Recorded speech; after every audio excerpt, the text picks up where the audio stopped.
स्वागत है आप सभी का अपने यूट्यूब चैनल फिजिक्स एनकाउंटर में। तो दोस्तों, आज इस वीडियो में जो हम चर्चा करेंगे ये एक बहुत ही महत्वपूर्ण टॉपिक होगा और इस टॉपिक का नाम होगा वैद्युत द्विध्रुव के कारण निरक्षीय स्थिति में वैद्युत विभव की गणना करना।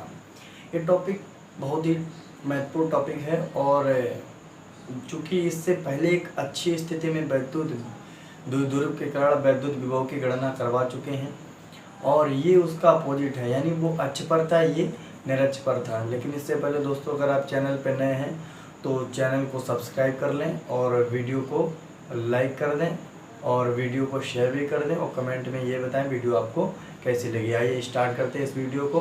देखिए, क्वेश्चन हमने लिखा है कि वैद्युत द्विध्रुव की निरक्षीय रेखा पर स्थित किसी बिंदु पर वैद्युत विभव, यानी कहने का मतलब वैद्युत द्विध्रुव है और वो एक निरक्षीय स्थिति में रखा है, तो उस पर जो विभव होगा वो कितना विभव होगा, वो विभव मुझे ज्ञात करना है।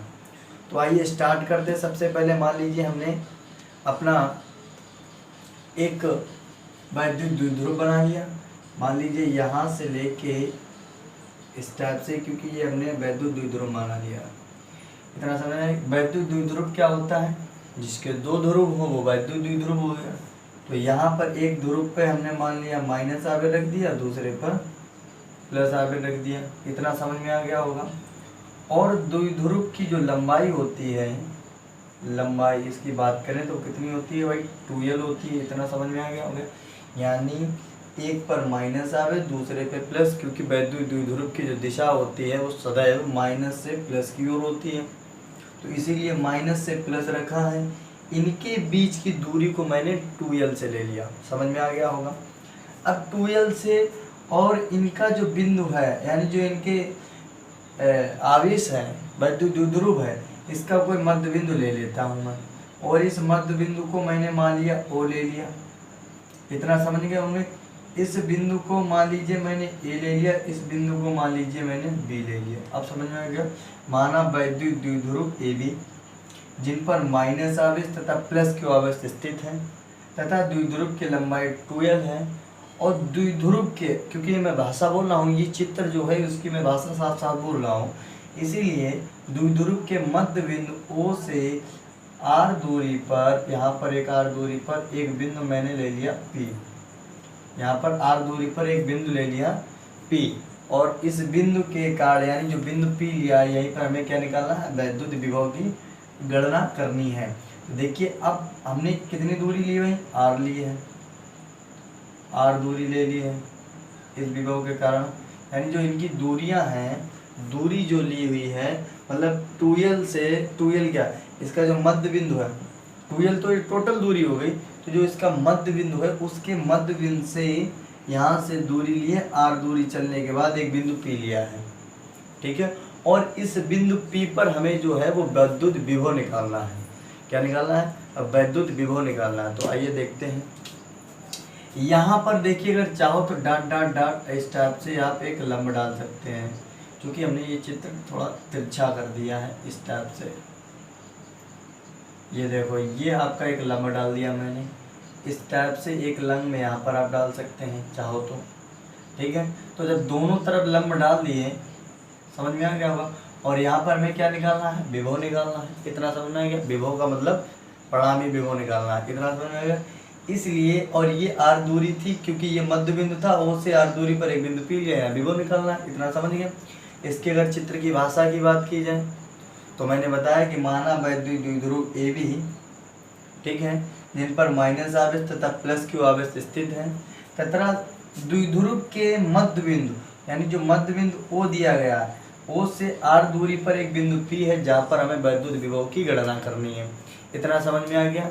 इसके बाद अब सबसे पहले हमें निकालना होगा प्लस क्यू आवेश के कारण विभव, यानी प्लस क्यू आवेश के कारण विभव। तो यहाँ पर भाषा लिखेंगे प्लस क्यू आवेश के कारण विभव, प्लस क्यू आवेश के कारण विभव। तो यहाँ पर लिख देंगे प्लस क्यू आवेश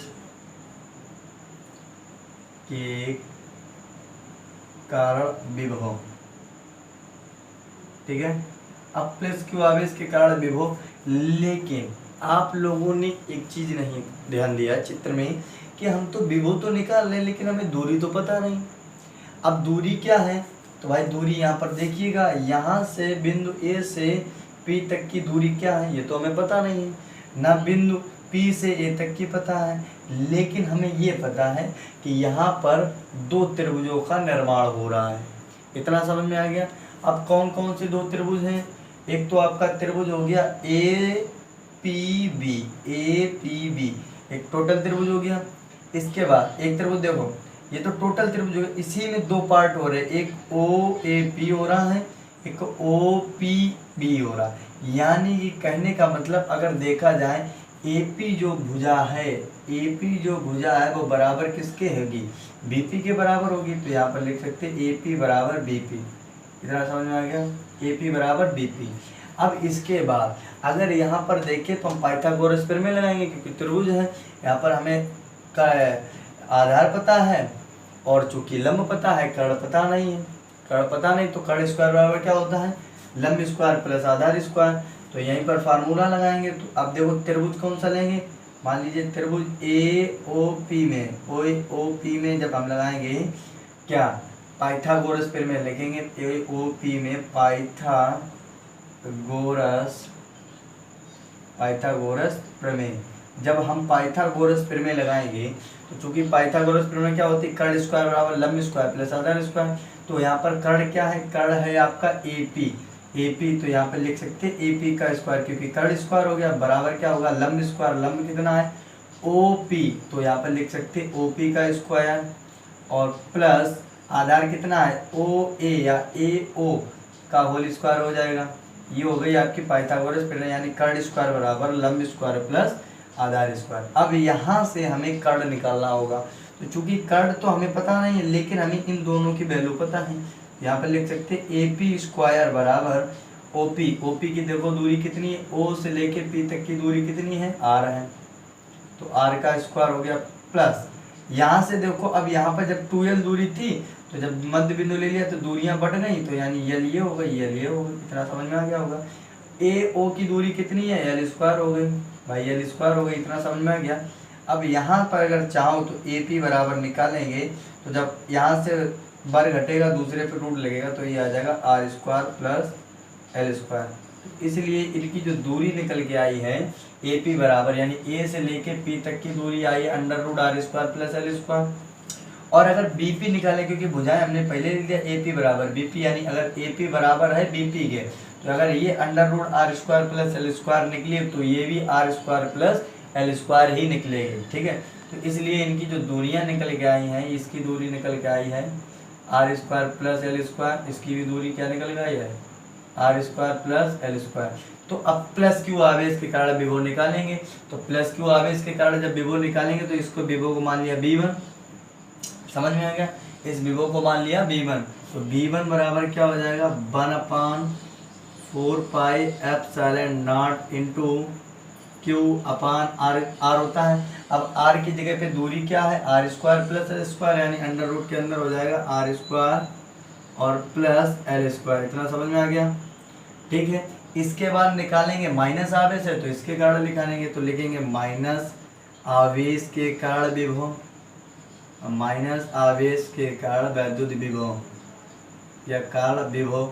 जब माइनस आवेश के कारण विभव निकालेंगे तो माइनस के लिए अगर उसका विभव V1 माना है, ठीक है, तो इसका विभव कितना मान लेंगे, V2 मान लेते हैं। तो यहाँ पर लिख सकते हैं V2 बराबर हो जाएगा 1/4 पाई एप्सिलॉन नॉट इंटू, यहाँ पर आवेश कितना है Q अपान इसकी दूरी कितनी है under root are square plus L square. तो यहाँ पर लिख सकते हैं under root are square plus L square. अब देखो दोनों विभव आ गए, लेकिन अब आपको ये देखना है कि अच्छी स्थिति में मैंने जब विभव निकाला था तो दोनों विभव, चूंकि अच्छी स्थिति की बात थी तो द्विध्रुव के अक्ष के समांतर रेखा थी तो वहाँ पर बिंदु पी लिया था, लेकिन यहाँ पर निरक्ष है तो इसलिए क्या होगा, यहाँ पर विभव इनका घट जाएगा, इनका विभव अलग अलग होगा तो इनका विभव क्या हो जाएगा, घट जाएगा। तो यहाँ पर निकालेंगे परिणामी विभव, तो यहाँ पर लिखेंगे भाषा परिणामी विभव, परिणामी विभव। और जब परिणामी विभव निकाला जाएगा तो परिणामी विभव क्या होगा, तो यहाँ पर होगा b बराबर v1 माइनस b2। ठीक है, b बराबर क्या हो जाएगा, v1 माइनस b2। ये आपको इक्वेशन समझिए, यानी परिणामी विभव का मतलब टोटल विभव। तो टोटल विभव इनकी अगर देखो जाए कि यहाँ पर जो इनके विभव हैं, क्योंकि निरक्षीय स्थिति यानी अक्ष से परे हुए है, मतलब अक्ष पे नहीं, जो डायरेक्शन है अगर इसके अक्ष पे होती तो हम निकाल देते, तो यहाँ पर परिणामी विभव यानी जोड़ा जाता, लेकिन यहाँ पे निरक्ष है तो इसीलिए घटाया गया। समझ में आ गया होगा। इसीलिए b बराबर, अब b1 और b1 की वैल्यू क्या है, 1/4 pi epsilon naught into q upon under root r square और प्लस l स्क्वायर। माइनस लगा देंगे, दूसरे की वैल्यू क्या है 1/4 pi epsilon naught q upon under root r square और प्लस का l स्क्वायर। अब आपको ये दिख रहा होगा कि ये आपस में कैसे हैं, बराबर है, और बराबर है लेकिन परंतु विपरीत है, तो इसीलिए ये एक दूसरे को निरस्त कर देंगे। और जब ये एक दूसरे को निरस्त कर देंगे तो यहाँ पर b बराबर जो विभव आएगा वो कितना आएगा, 0 आएगा।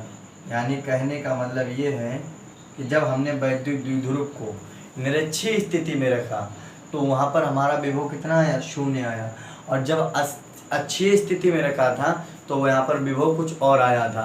ठीक है, तो ये था आपका ये डेरिवेशन। आई होप आप सभी को समझ में आया होगा। और अगर आप चैनल पे नए हैं तो चैनल को सब्सक्राइब कर लें, वीडियो को लाइक कर दें और कमेंट में बताएं वीडियो आपको कैसे लगी। Thank you.